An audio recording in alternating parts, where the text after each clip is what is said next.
warahmatullahi wabarakatuh. Ketemu lagi dengan saya Nandan Supradonil, selaku pemerhati pertanian, khususnya edukasi pertanian dari lapangan dan bagaimana teknis pemupukan, pupuk dasar sampai ke panen. Nah, itu yang penting kita bahas pada kesempatan beberapa hari yang kemarin kita melaksanakan atau membuat grup, yaitu Lahan Pintar Indonesia, yaitu di situ grup WA ya, grup WA Lahan Pintar Indonesia. Alhamdulillah, Lahan Pintar Indonesia diterima ternyata di seluruh Indonesia, mulai dari Aceh sampai ke Papua. Nah, di situ adalah wadah untuk kita berdiskusi masalah pertanian. Nah, kalau di luar masalah pertanian, itu nanti kita keluarkan, nah, istilahnya kayak gitu ya. Nah, para petani pintar dimanapun berada, suatu hal yang penting dalam budidaya tanaman, baik itu kentang, cabai, dan tanaman lainnya, itu sangat memerlukan, yang pertama khusus tanaman sayuran, itu memerlukan pupuk dasar. Nah, pupuk dasar itu sendiri itu sangat berkaitan penting dengan kandungan apa yang ada di dalam tanah. Jikalau kita memberikan hanya sebatas kapur ke dalam bedengan misalnya, atau ke dalam hamparan tanaman atau lahan, itu sekedar untuk menaikkan pH tanah. Nah, sedangkan asupan dari nutrisi atau pupuk makanan khusus untuk tanaman seperti nitrogen, fosfat, kalium, itu dibutuhkan oleh tanaman. Nah, itu kita berikan namanya pupuk dasar. Pupuk dasar tersebut kita berharap dia kan sifatnya ini slow release. Jadi sifat pupuk dasar ini kita tidak menghendaki starter awal itu lebih cepat. Nah, makanya kita berikan fosfat seperti SP36, Ponska, dan Postgrow kalau tidak ada SP. Nah, itu bisa dilihat di tanaman kita. Masing-masing pupuk ini memiliki kandungan fosfat yang berbeda-beda. Misalnya SP36 memiliki ya 36% dari fosfatnya. Boleh misalnya SS kandungannya ada yang 10% dan ada yang lebih dari 10%.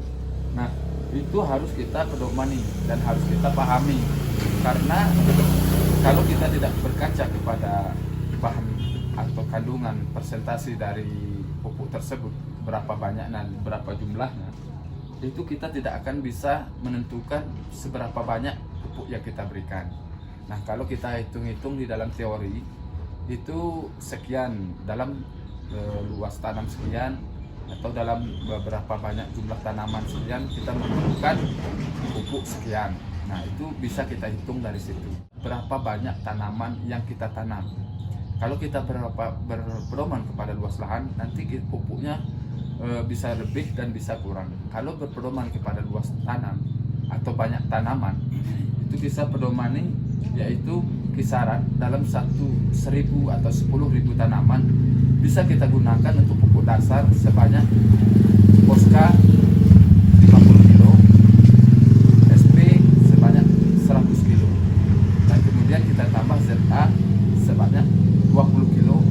Kemudian kalau tidak ada SP atau kita ingin tambahkan, bisa kita tambahkan dengan Postgrow atau Vertipos.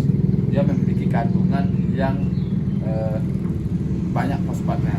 Nah, untuk khusus tanaman kita nanti yang kita berikan pupuk dasar ini, itu kita menambahkan ada Postgrow, ada SP36, ada Polska, dan ada ZA.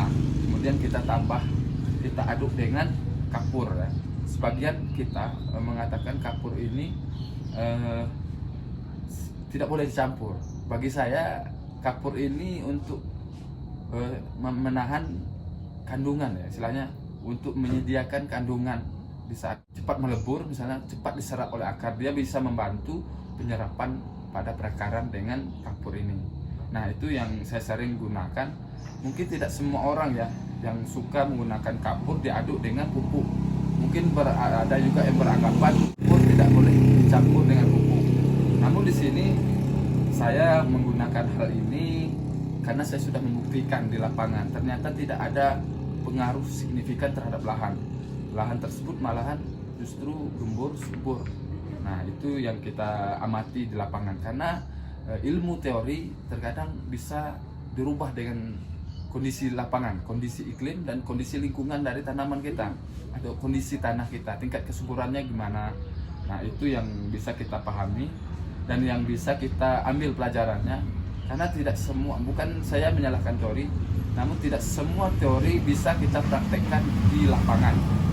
Nah, ada juga teori yang bagus, namun kalau kita ikuti dengan prakteknya kadang justru bisa merusak dari tanaman itu sendiri. Nah, para petani pintar, untuk pupuk dasar kita berikan 10.000 tanaman itu sesuai dengan apa yang saya sebutkan tadi. Mudah-mudahan dengan pemberian tersebut dapat kita jadikan pedoman di dalam pemberian pupuk dasar. Terjangkau harganya, sangat terjangkau harganya, tidak memberatkan petani karena dia di samping dia subsidi, mungkin banyak yang petani pintar lainnya yang mendapatkannya.